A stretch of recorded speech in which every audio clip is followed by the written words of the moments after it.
হে everyone, আসসালামু আলাইকুম। Hope you are all doing great. আজকে হঠাৎ ইচ্ছা করলো একটু সিঙ্গারা বানাই, যার কারণে এখানে 1 কাপ ময়দা, দেন এর মধ্যে কিছু পরিমাণ সল্ট আর একটু কালো জিরা দিয়ে ভালোভাবে মিক্স করে নিলাম।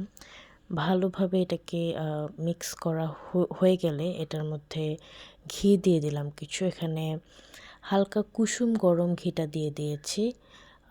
ঘিটা দিলে এখানে একটু বেটার হয়, তেলটা দিলে ইয়াটা ক্রিস্পি হবে না, সিঙ্গারাটা।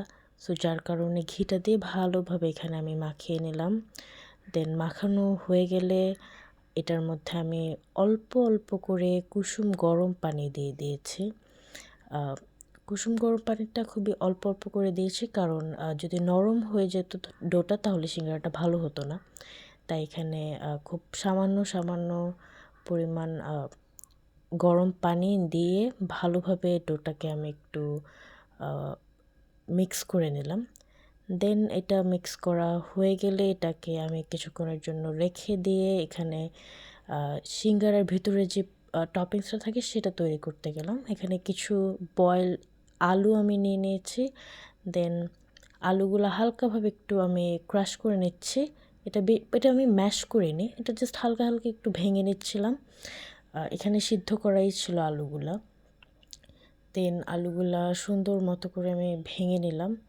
ভাঙা হয়ে গেলে এখানে একটা ফ্রাইং প্যানে আমি কিছুটা পরিমাণ অয়েল নিয়ে নিয়েছি। অয়েল নেওয়ার পরে এখানে কিছু আমি জিঞ্জার অ্যান্ড গার্লিক পেস্ট দিয়ে দিয়েছি। এটাকে আমি হালকা একটু ভেজে নিয়েছি, যাতে এটার মধ্যে যে একটু এটার স্মেলটা থাকে সেটা চলে যায়। দেন এর মধ্যে আমি কিছু কুচি করা অনিয়ন দিয়ে দিয়েছি। অনিয়ন দিয়েও আমি বেশ ভালো করে এটা একটু ভেজে নিয়ে এর মধ্যে কিছুটা পরিমাণ পাঁচফোড়ন গুঁড়া দিয়ে দিয়েছিলাম, বিকজ আমার কাছে আস্তটা ছিল না, যার কারণে আমি এটা গুঁড়াটা দিয়েছি ভালো একটা ফ্লেভারের জন্য। দেন এটার মধ্যে আমি মটরশুঁটি দিয়ে দিয়েছি।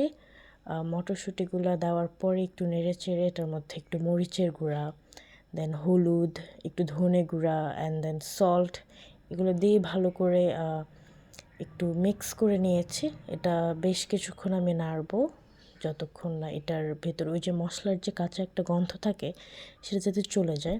অ্যান্ড দেন এটাকে একটু পানি দিয়ে কুক করার পরে এটার মধ্যে আমি একটু গরম মশলা দিয়ে দিয়েছিলাম। অ্যান্ড ভালোভাবে আমি মিক্স করে নিচ্ছিলাম গরম মশলাটা দিয়ে। দেন আমি এটাকে ঢেকে বেশ কিছুক্ষণ রান্না করে নিলাম, যাতে একটু ভালোভাবে কুক হয়ে যায় এটা। অ্যান্ড দেন এর মধ্যে আমি ওই ক্রাশ করা আলুগুলো দিয়ে দিয়েছি।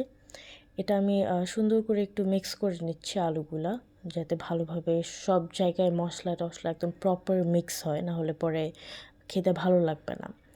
অ্যান্ড দেন এটাকে আমি ভালোভাবে মিক্স করার পরে এর উপর কিছুটা পরিমাণ ভাজা জিরা গুঁড়া দিয়ে দিয়েছি, ফ্লেভারটা যাতে একটু ভালো লাগে।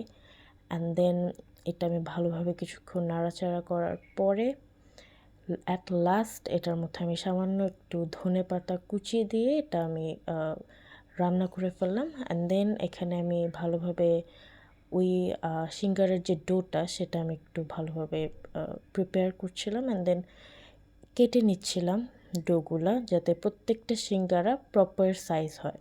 অ্যান্ড দেন এটা মাঝখান দিয়ে 2 ভাগ করে নিয়েছি। একটা সিঙ্গারা থেকে তো মানে 2টা সিঙ্গারা হয় একটা রুটি থেকে। দেন এটা সুন্দর করে একটা সিঙ্গারার শেপ দিয়ে দিচ্ছিলাম আমি। শেপ টেপ দেওয়া হয়ে গেলে এই সিঙ্গারাগুলো মিনি সিঙ্গারা আমি বানিয়েছি, একদম বড় না, একদম ছোট ছোট সিঙ্গারা। It's look like so cute. Then আমি সুন্দর করে সিঙ্গারাগুলা বানাচ্ছিলাম, অ্যান্ড এটার ভেতরে সিঙ্গারার যে টপিংসটা আছে সেটা দিয়ে দিচ্ছিলাম। দিয়ে ভালোভাবে আমি সিল করে দিচ্ছিলাম। খুব ইজি একটা জিনিস, আমি জাস্ট প্রপার ওয়েতে হয়তো করিনি, বাট আমার যতটুকু মানে পেরেছি আমি জাস্ট করেছি, এই সিঙ্গারার শেপটা দিয়েছি। দেন ভালোভাবে সিল টিল করে আমি অনেকগুলো সিঙ্গারা বানিয়েছি, সবগুলার আমি এখানে অ্যাড করতে পারিনি, আমি ভুলে গেছিলাম। দেন বাকিগুলো ফ্রোজেন করে রেখে এখানে সিঙ্গারাগুলো আমি ভেজে নিচ্ছিলাম। দেন সিঙ্গারাগুলো ভাজা হয়ে গেল, খুব ভালোই লাগছিলো। And thanks for watching.